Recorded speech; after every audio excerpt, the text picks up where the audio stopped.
Welcome to Vienna Coffee House. So initially, Vienna may look like just another coffee house, right? Where you come and get a pastry or you get coffee. But there's so much more to Vienna. So much more. This is where all the magic is made.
So this is Nick. Nick is responsible for cold brew. So Nick's gonna tell us a little bit about the cold brew that Vienna offers. So we use a 1-to-1 ratio, 15 gallons at a time in a normal batch. It's our dark horse blend. We do nitro kegs. We also package the gallon. Pour of nitro from the cafe. You can get it in a snifter like so, where to go. So what's the process? How do you make a cold brew? So I don't have the system set up right now. I just finished cleaning it. It's a 15 gallon home brewing setup for what it's worth, or small batch beer setup. Okay. It works great for coffee as well. It's a 1-to-1 ratio, like I said, 15 gallons at a time. So 15 pounds of coarse ground coffee, 15 gallons of filtered tap water. And they rest for anywhere from 19 to 24 hours. We do 19. Okay. And the next day we pack it. Longer the better that it sits, or? It's preference. Anywhere between 18 and 24 is the sweet spot. Okay. After 24 hours, you start pulling off stuff from the raw material that you don't really want. Okay, so 19 hours, and then you're bottling it. You only offer the gallons right now, right? So we've got it in gallons and half gallons and 2.5 gallon nitro kegs, or still kegs. So you can get a keg of coffee in your house, which is something I'm going to look into. Absolutely. I think we need to put that in. That's awesome. And where can they get it? So you can call the roastery. I think that's the best way to do it. Okay. I just kind of produce it, so. Yep. Okay. So there you go. That's a little bit the cold brew. I know everybody knows them for their hot coffees and everything like that, but there's many sides to Vienna, and cold brew is one of the ones that's becoming more and more popular. So look out for the cold brew and try some of that stuff, because that is strong. I had some earlier, and whew, it's a kick. It levels you, right? Yeah, just kind of to the level. takes you up, and that's the point of it, right? That's why it's fun. All right, well, thanks, Nick. Appreciate it. Thank you. And they have an epic patio down here on the river where you can go enjoy your coffee. They go mobile. They got a trailer. So not only is Vienna a coffee shop, but they are packaging their own coffee. You may have seen it in the stores, in Kroger. You may have seen it at the airport. You may have seen it in restaurants.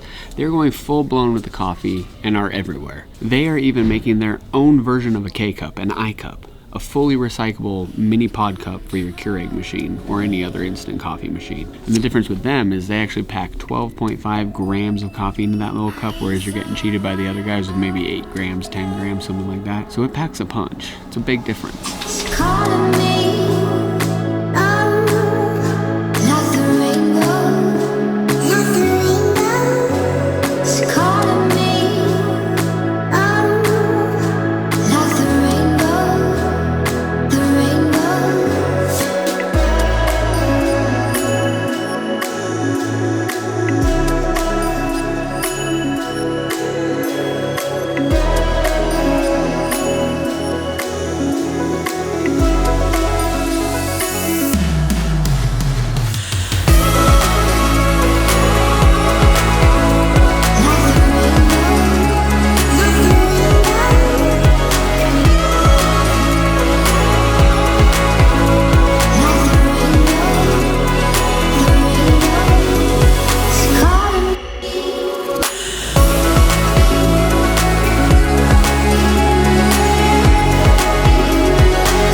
the steps to coffee. A lot of people don't know the steps to coffee. Coffee is actually a seed. The seed is planted, the tree grows, it has a coffee cherry, and then from the coffee cherry is where you actually get that little coffee bean that you see. They dry it out, it ends up coming here. When it's packaged in all of these bags, it's actually a green bean, so it looks like this.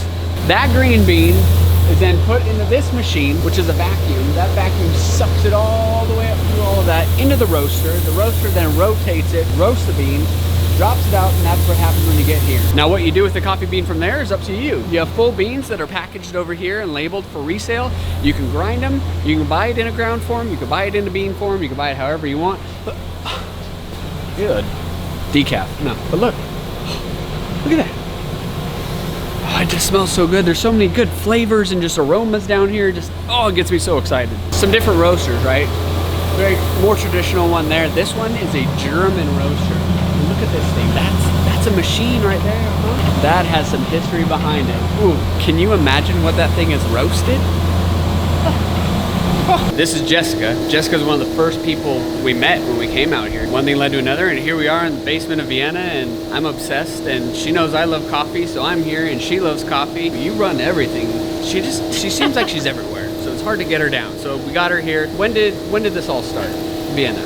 So Vienna started because John Clark, the owner, used to live in California, and he really enjoyed the coffee out there in your home state, and he decided that East Tennessee did not have his hometown that same coffee experience. So he started dabbling around in his kitchen until his wife kicked him out into his garage. And this is around, I think, 1999. He started roasting for his neighbors, and it became really big. That'd be my kind of neighbor. I would love to have a neighbor like That's that. right. So he opened up a little shop on 411 and then moved over on Everett, and then came to our location on College Street, which is where I'm at, and I came on a year ago as a sales rep. And now he does everything here. Yes, right? we do everything all here on in-house. site, and he will roast for Vienna brand here. Then we bought another company, the ICG Group, and we roast on that roaster over there for the ICG Group, and that has about 5 companies inside of it. Moon Pie Coffee is Fleetwood Coffee, which started in 1925 in Chattanooga. Tailwinds, which goes into your smaller airports around the U.S. There's about 25 of them we're currently in. 4J's, which is created by 4 chefs for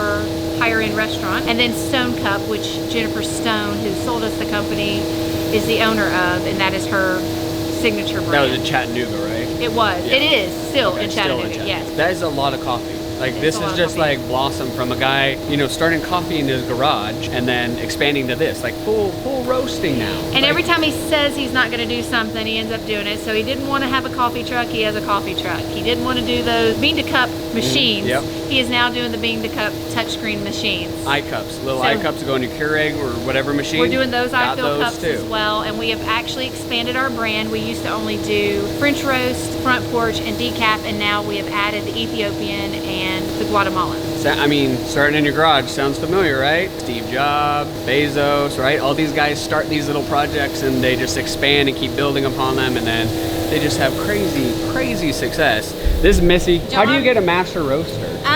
Well, testing, I'm sure. Testing and going stuff? through some classes and stuff. I have been here for about 17 years. 17 years. Yeah, And I'm more of the a production roaster. John has created all of the roasting profiles or recipes, Okay. and he does all the research. And he and Philip's on board now. Okay. He's the director of coffee. But they kind of decide how they want the coffee roasted. Let me know, and then I put it into production. How do you just stand here and smell all this goodiness all day long and just... Happily. Dude, it just, the smell. I wish I could translate the smell. When she had like the sticky bun going over there, Yeah. oh my gosh, like you just smell it and you get so happy and excited, and that's what coffee does to you. That's why I love coffee so much. Now our secret is we're trying to get Matt to come on board with us. Me? We want him. Me? Yeah. We want this guy to be a part of our adventure, our That's- adventure trailer. If that world collided, me and coffee, I don't know what would happen. Stand by for that adventure. Yeah. I am hoping you will see some clips of that in the near future. How many different bags of coffee gosh. are there? 20 some roughly. Costa Rica, Brazil, Guatemala, Colombia. Coffee can only be in that little area where it's tropical, but Hawaii does do coffee. They do, 'Cause they're and we are Kona, open right? to do Kona. The problem is it costs a lot. The beans are very expensive. We're not against it. John has done it before. If we have a customer that wants it, we would do it, but they'd have to pay up front for that so that we would be guaranteed that they were going to buy that coffee. I'm grateful to Jessica for letting me come down here, and hopefully we'll get to talk to John a little bit. I want to talk to John, get a little bit of his background and how he got started. And we need your feedback. Everyone out there, you need to vote yes for Matt coming on board and being a part of our adventure. We'll Say see. yes. We'll see what happens. We'll see what happens. But yeah, I just wanted to share this whole, because there's so much more to Vienna than just a coffee bag or a coffee shop. You walk into Starbucks, you walk into Dunkin' Donuts, and it's just you get your coffee and you move on. But now hopefully more people know what this is all about and what Vienna's all about, and there's a little bit more to it, I think. It's kind of fun that it's homegrown and this happens right here. So just having the coffee shop, and as you guys saw upstairs, it's a great area to come hang out and do your homework like my kids are doing right now, or business meetings, or I saw someone designing a house next to us, like they were sitting with the architect, it looked like, and just fantastic spot to come check out. So yeah, if you're ever in the Maryville area, come check out Vienna. We are definitely the central meeting hub of Maryville for sure.